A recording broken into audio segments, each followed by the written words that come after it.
अर्जुन का युधिष्ठिर के वध के लिए उद्यत होना, श्री कृष्ण का उन्हें समझाना। संजय ने कहा, युधिष्ठिर के ऐसा कहने पर अर्जुन को बड़ा क्रोध हुआ। उन्होंने धर्मराज को मार डालने की इच्छा से हाथ में तलवार उठा ली। भगवान श्री कृष्ण तो सबके हृदय की बात जानने वाले ही ठहरे। उन्होंने अर्जुन का कोप देखते ही उनकी चेष्टा ताड़ ली और कहा, अर्जुन ये क्या, तुमने तलवार क्यों उठाई?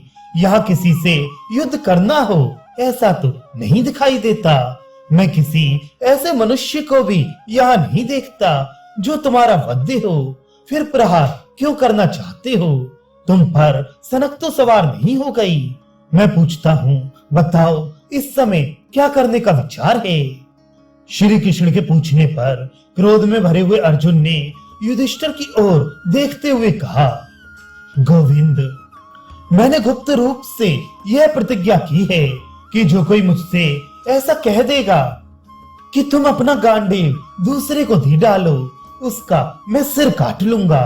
राजा ने आपके सामने ही मुझसे ऐसी बात कही है, अतः मैं क्षमा नहीं कर सकता। आज इनका वध करके अपनी प्रतिज्ञा पूरी करूंगा, इसीलिए मैंने तलवार उठाई है। इस अवसर पर आप क्या करना उचित समझते हैं? आप ही इस जगत के भूत और भविष्य को जानते हैं। आप जैसी आज्ञा दें वैसा ही करूंगा। ये सुनकर श्री कृष्ण ने कहा, धिक्कार है, धिक्कार है। फिर वे अर्जुन से बोले, पार्थ, आज मुझे मालूम हुआ कि तुमने कभी वृद्ध पुरुषों की सेवा नहीं की है, तभी तो तुम्हें बेमौके क्रोध आ गया। धनंजय जो धर्म के विभाग को जानता है वह कभी ऐसा नहीं कर सकता। इस समय यहाँ तुमने जैसा बर्ताव किया है उससे तुम्हारी धर्मभीरुता तथा अज्ञता का पता चलता है। जो ना करने योग्य काम करता है तथा करने योग्य नहीं करता वह मनुष्य अधम है। जो स्वयं धर्म का आचरण करके शिष्यों द्वारा उपासना किए जाने पर उन्हें धर्म का उपदेश देते हैं, धर्म के संक्षेप और विस्तार को जानने वाले उन गुरुजनों का इस विषय में क्या निर्णय है, इसे तुम नहीं जानते। उस निर्णय को नहीं जानने वाला मनुष्य कर्तव्य और अकर्तव्य के निश्चय में तुम्हारी ही तरह असमर्थ एवं मोहित हो जाता है। क्या करना चाहिए और क्या नहीं, इसे जान लेना सहज नहीं है। इसका ज्ञान होता है शास्त्र से, और शास्त्र का तुम्हें पता ही नहीं है। अज्ञानवश अपने को धर्मवेत्ता मानकर जो तुम धर्म की रक्षा करने चले हो, उसमें जीव हिंसा का पाप है। यह बात तुम्हारे जैसे धार्मिक की समझ में नहीं आती। तात, मेरे विचार से प्राणियों की हिंसा न करना ही सबसे बड़ा धर्म है। किसी की प्राण रक्षा के लिए झूठ बोलना पड़े तो बोल दे, परंतु उसकी हिंसा ना होने दे।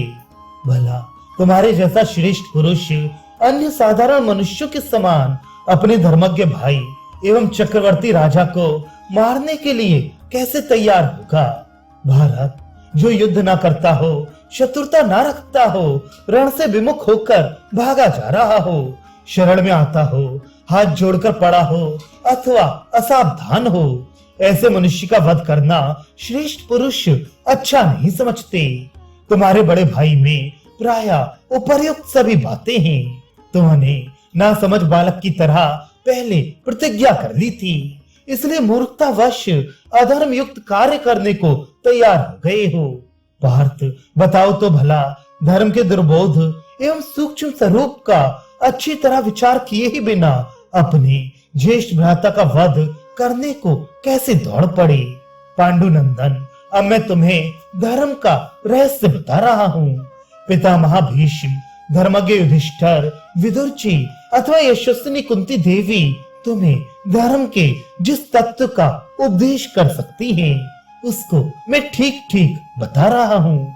सुनो, सत्य बोलना बहुत अच्छा काम है, सत्य से बढ़कर कुछ भी नहीं है।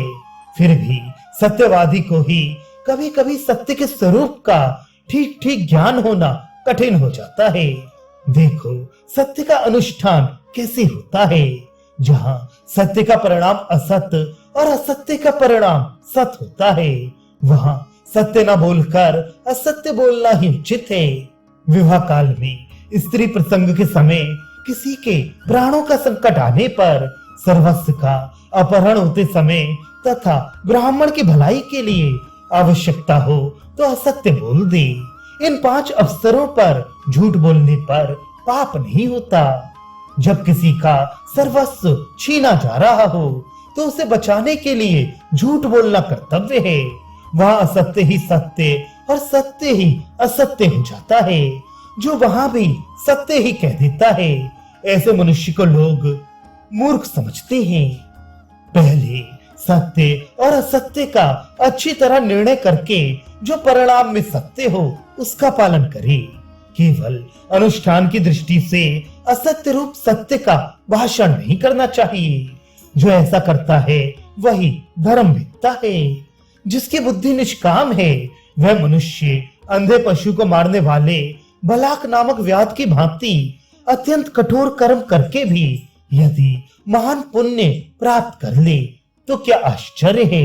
इसी तरह जो धर्म पालन की इच्छा तो रखता है पर है मूर्ख और गंवार, वे नदियों के संगम पर बसे हुए कौशिक मुनि की भांति यदि अज्ञान पूर्वक धर्म करके भी महान पाप का भागी हो जाए तो क्या आश्चर्य है।